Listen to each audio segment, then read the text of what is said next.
Noite. Oi pessoal, tudo bem com vocês? Hoje a gente volta mais uma vez ao formato Enem, apresentando uma proposta nova sobre um dos temas da atualidade. Um tema que vem sendo discutido no Congresso, a gente teve a aprovação de algumas novas leis nos últimos 2 anos, é a questão do trabalho doméstico, os trabalhadores domésticos no Brasil. Então hoje a gente vai trabalhar com uma proposta acerca desse tema, discutindo um pouco os prós e contras dessa situação. Muitas pessoas reclamaram acerca desses novos regulamentos sobre a questão do trabalho doméstico no Brasil, porque isso inviabilizaria a manutenção de um trabalhador doméstico na casa de muita gente, mas ao mesmo tempo traria benefícios para esses trabalhadores. Então vamos à proposta. A partir da leitura dos textos motivadores seguintes e com base nos conhecimentos construídos ao longo de sua formação, redija texto dissertativo argumentativo em norma padrão da língua portuguesa sobre o tema PEC das domésticas, benefícios para as empregadas ou risco ao emprego, apresentando proposta de intervenção que respeite os direitos humanos. Selecione, organize e relacione de forma coerente e coesa argumentos e fatos para a defesa do seu ponto de vista. Texto 1. PEC das domésticas é aprovada. Brasília, 27 de março de 2013. O Senado Federal aprovou em segundo turno, terça-feira, 26, a proposta de emenda constitucional número 66, a chamada PEC das domésticas, que equipara os direitos trabalhistas dos empregados domésticos aos dos trabalhadores formais. Com a mudança, os trabalhadores domésticos passam a ter garantidos direitos como salário mínimo, férias proporcionais, horas extras, adicional noturno e o FGTS, que antes era facultado ao empregador. Para o ministro do Trabalho e Emprego, Manuel Dias, a extensão dos direitos trabalhistas aos empregados domésticos é um avanço histórico que estende direitos aos domésticos já há muito tempo concedido aos demais trabalhadores regidos pela consolidação das leis trabalhistas. Sem dúvida nenhuma, dará mais dignidade aos trabalhadores domésticos, afirmou. O que já entra em vigor. Alguns direitos são de aplicação imediata, como o salário mínimo fixado em lei, nacionalmente unificado. A irredutibilidade salarial, salvo disposto em acordo ou convenção coletiva de trabalho. A licença gestante de 120 dias. A proteção do salário na forma da lei, constituindo crime sua retenção dolosa. 13º salário com base na remuneração integral ou no valor da aposentadoria. Jornada de trabalho de 44 horas semanais e não superior a 8 horas diárias. O direito ao repouso semanal remunerado, preferencialmente aos domingos, hora extra, férias anuais remuneradas com direito a 1/3 do salário, licença gestante de 120 dias, licença paternidade de 5 dias, aviso prévio, redução dos riscos inerentes ao trabalho, aposentadoria e integração à Previdência Social, reconhecimento de convenções e acordos coletivos de trabalho, proibição de diferença de salários por motivo de sexo, idade, cor ou estado civil, proibição de qualquer discriminação no tocante a salário e de critérios de admissão do trabalhador portador de deficiência, proibição de trabalho noturno, perigoso ou insalubre a menores de 18 anos e de qualquer trabalho a menores de 16 anos, salvo na condição de aprendiz a partir dos 14 anos. Outros dispositivos, como seguro-desemprego, FGTS, trabalho noturno, creche, salário-família, segundo a PEC 66, dependem de regulamentação, sejam na forma da lei ou mudança da norma técnica. São esses casos que a comissão recém-criada pelo ministro vai avaliar. No caso do Fundo de Garantia por Tempo de Serviço, FGTS, que hoje é facultativo, serão necessários ajustes para se adequar aos novos direitos como hora extra, trabalho noturno e etc. Empregado doméstico é o trabalhador maior de 18 anos que presta serviços contínuos em atividades não lucrativas à pessoa ou à família. Integram a categoria cozinheiro, governanta, babá, lavadeira, faxineiro, vigia, motorista particular, jardineiro, acompanhante de idosos, dentre outras. Portal do Governo. Texto 2. Preparem os aventais. Não é por falta de dispositivos constitucionais, nem de leis que dão garantias aos cidadãos, que o Brasil não atingiu o estágio de sociedade perfeita. A Constituição, em seu artigo 6º, garante a todos os brasileiros o direito à educação, saúde, trabalho, moradia, lazer, segurança, previdência social, proteção à maternidade e infância e assistência aos desamparados. São muitas as leis aprovadas para defender as crianças e os adolescentes, as pessoas atingidas por doenças crônicas, os necessitados de cuidados especiais no transporte público e, claro, todos os tipos de animais e plantas na terra, no mar e no ar. Mas, apesar de tantos arrimos legais, milhões de brasileiros não têm casa para morar, vivem nas filas dos hospitais públicos em busca de senha para ser atendidos meses depois, sofrem com as armas dos bandidos apontadas para sua cabeça ou se viram como podem em total desamparo nas ruas das grandes cidades. O problema é que essas leis, que dão a seus autores popularidade e poder, são irrealistas na abrangência e viram letra morta por sua inaplicabilidade universal.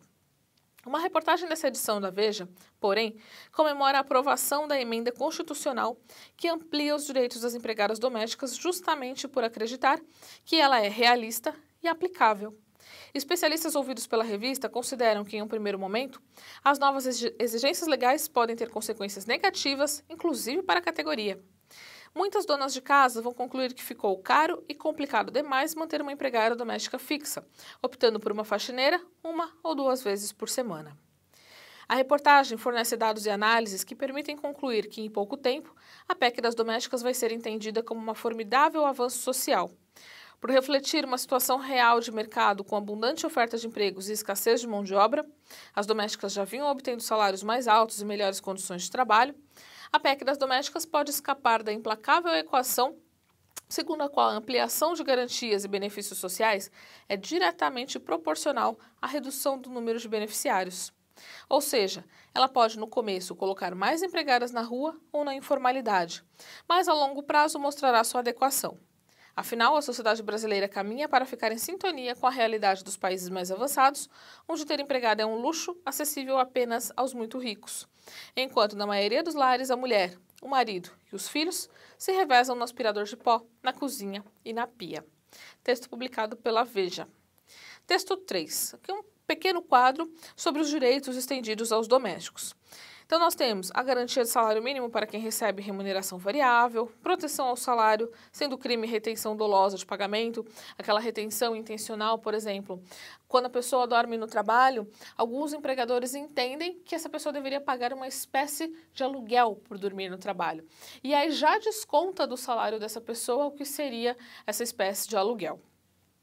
Jornada de trabalho de 8 horas diárias e 44 horas semanais, hora extra, observância de normas de higiene, saúde e segurança no trabalho, recolhimento dos acordos e convenções coletivas, proibição de discriminação de salário, de função e de critérios de admissão, proibição de discriminação em relação à pessoa com deficiência, proibição de trabalho noturno perigoso ou insalubre a menores de 16 anos, seguro-desemprego em caso de desemprego involuntário, fundo de garantia por tempo de serviço, FGTS obrigatório, salário família, adicional noturno, seguro contra acidente de trabalho, auxílio creche para a escola para filhos e dependentes até 5 anos de idade e indenização em demissões sem justa causa.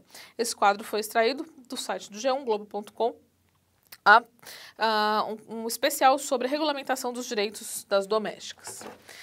Então, a gente tem aqui um texto trazendo o que é a questão da PEC das domésticas, né? Então, essa equiparação do trabalhador doméstico a qualquer outro trabalhador, porque esse trabalhador doméstico, as lavadeiras, cozinheiros, motoristas, babás, empregadas domésticas, eles não tinham acesso aos mesmos direitos dos demais trabalhadores.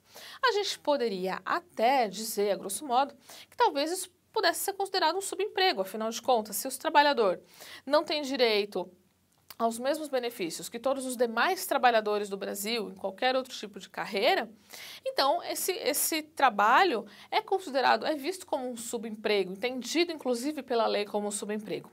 Então, para reparar essa diferença, foi criada a PEC das domésticas, né, que é essa emenda, proposta de emenda constitucional, para tentar equiparar o trabalhador doméstico aos demais trabalhadores. Então, a gente viu, tanto no quadro quanto no primeiro texto, quantos desses direitos vinham sendo deixados de lado e que passarão a fazer parte agora dos direitos dos empregados domésticos, né? A questão do FGTS, das horas extras, da fixação da jornada de trabalho. A gente tinha algumas situações curiosas, por exemplo, aquela empregada que morava na casa da família. Aí muitas pessoas, né, assim que começaram a surgir as discussões a respeito dessa nova regulamentação, começaram a dizer, poxa, mas a minha empregada é como se fosse alguém da família, ela assiste novela comigo. E aí a gente faz o seguinte questionamento. 8 horas da noite, 9 horas da noite, essa empregada assistindo a novela no sofá, sentada junto com a sua patroa. Se a patroa pedir um sanduíche para essa empregada, ela vai poder negar fazer o sanduíche ou não? Então, essa empregada doméstica, ela está à disposição da patroa além das jornadas de 8 horas ou não está?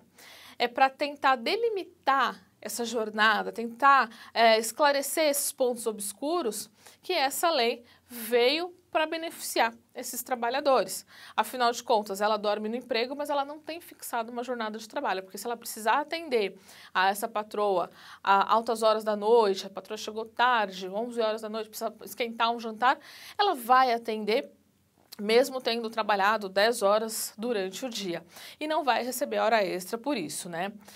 Com isso, muitas empregadas estão deixando de dormir no trabalho, então a gente acompanhou nos últimos 2 anos, desde o surgimento da PEC, agora a discussão daqueles pontos que ainda faltavam, como o caso do FGTS, né? Essa discussão vem acontecendo agora entre os meses de julho e agosto. Então, a gente vê que em alguns casos, muitas patroas abriram mão de empregadas dormindo no trabalho, e que a gente está começando a organizar um pouco mais o que seria esse trabalho doméstico. Em contrapartida, muitos dos empregadores têm reclamado do quanto ficou caro manter uma empregada doméstica. Afinal, você tem que pagar hora extra, FGTS, fazer o recolhimento do INSS, de maneira adequada. Então, fica muito mais caro o encargo trabalhista que essa pessoa gera para esse empregador. Não é mais apenas o salário que se paga a essa pessoa, são os encargos que incidem sobre esse salário. E se era um salário acima do salário mínimo, um salário relativamente acima do mercado, essa pessoa talvez sofresse em carteira de trabalho uma readequação para que esse empregador pudesse fazer a manutenção de todos os encargos adequadamente. Algumas pessoas se manifestaram contrárias a tudo isso, pois elas disseram que isso vai fazer com que mais empregados domésticos fiquem sem trabalho. Afinal, não vai ser mais qualquer um que vai poder empregar alguém em casa e poder fazer tudo corretamente. E mais, muitas empregadas domésticas, principalmente, elas vão deixar de ser empregadas com carteira assinada e vão passar a ser diaristas. Diarista vai poder trabalhar até 2 vezes por semana numa casa, mais de 3 vezes por semana já vai ter que ter carteira assinada, mas até 2 vezes ainda não. E a diarista, o empregador de uma diarista não tem obrigação de recolher FGTS, INSS, pagar férias, nada disso. Não tem encargo nenhum em relação a essa empregada. Então, mais gente vai partir para a informalidade e mais gente na informalidade vai ter problemas, por exemplo, na hora de se aposentar, caso não tenha recolhido do próprio bolso o mínimo de contribuição do INSS para sua aposentadoria mais à frente. Então, o que pode ser um benefício, um avanço social muito grande, também pode trazer mais informalidade para a categoria. Então, a proposta busca pesar prós e contras desse pacote, né, dessas medidas todas, porque essas medidas buscam trazer mais dignidade a esse trabalhador. Vamos falar até em trabalhadora, porque a gente sabe que no Brasil a realidade do trabalho doméstico, em sua maioria, são mulheres que fazem esse trabalho, né, então a gente tem muito mais mulheres na função de babás, empregadas domésticas, do que homens, cozinheiras, lavadeiras, do que homens, né? Aos homens, talvez um cargo ou outro de faxineiro, motoristas, mas a maioria dessas trabalhadoras, a gente sabe que são uma maioria composta por mulheres. E a gente tem uma realidade também anterior a isso, a de que a gente tem a ideia de que o trabalho doméstico é algo sempre delegado à mulher. Então, se uma casa não teria uma empregada doméstica, a, digamos assim, obrigação, bem entre aspas, das funções domésticas para o lar seria das mulheres da casa. Até um levantamento recente, uma pesquisa, trouxe o seguinte número, que as meninas brasileiras, elas realizam muito mais trabalhos domésticos do que os meninos. As meninas têm mais obrigação de arrumar a própria cama do que os meninos. Então, a gente tem uma questão cultural muito forte quanto ao gênero, as tarefas de gênero, as tarefas domésticas são sempre da mulher. E essa questão cultural das tarefas de gênero passou também para o emprego, quando a gente fala em trabalho doméstico. Então, o trabalho doméstico ainda é delegado à mulher. Então, essa PEC visa buscar mais dignidade, visa organizar essa situação, trazer benefícios, equiparar esse trabalhador doméstico aos demais trabalhadores, mas a gente tem os empregadores reclamando do quanto isso pode ficar caro e do quanto isso pode prejudicar os próprios trabalhadores. Então, para fazer essa proposta interessante, a gente analisar essa situação de maneira muito mais ampla, não se restringir apenas a um lado ou a outro. E um ponto importante abordado no segundo texto é a questão cultural mesmo, né? Em países como a Europa, por exemplo, o trabalho doméstico, manter o empregado doméstico, é algo que só pessoas de classes sociais mais altas conseguem fazer. As demais pessoas culturalmente se organizam para que todos na casa dividam as tarefas. Então, que talvez o Brasil caminhe para essa nova cultura de mais pessoas em uma casa participando das tarefas domésticas e o caso da empregada doméstica ficando de empregada que vai 5 vezes por semana, 6 vezes por semana realizar esse trabalho, para uma faxineira que vai 1 vez por semana, talvez a cada 15 dias realizar um trabalho um pouco mais pesado, mas a família fazendo a manutenção da casa. Então, talvez o Brasil sofra uma mudança cultural e passe a adotar esse novo estilo de vida. Mas para essa proposta é fundamental analisar muito bem as duas situações, tanto um lado quanto o outro, e pensar no que seria uma proposta de ação social mais adequada para os dois lados, tanto para os empregadores quanto também para os empregados, para que eles não estejam tão distantes dos demais trabalhadores do Brasil na questão dos seus direitos, das suas conquistas. Então, pessoal, por hoje é só. Espero que vocês façam uma ótima redação e até o nosso próximo tema. Tchau, tchau!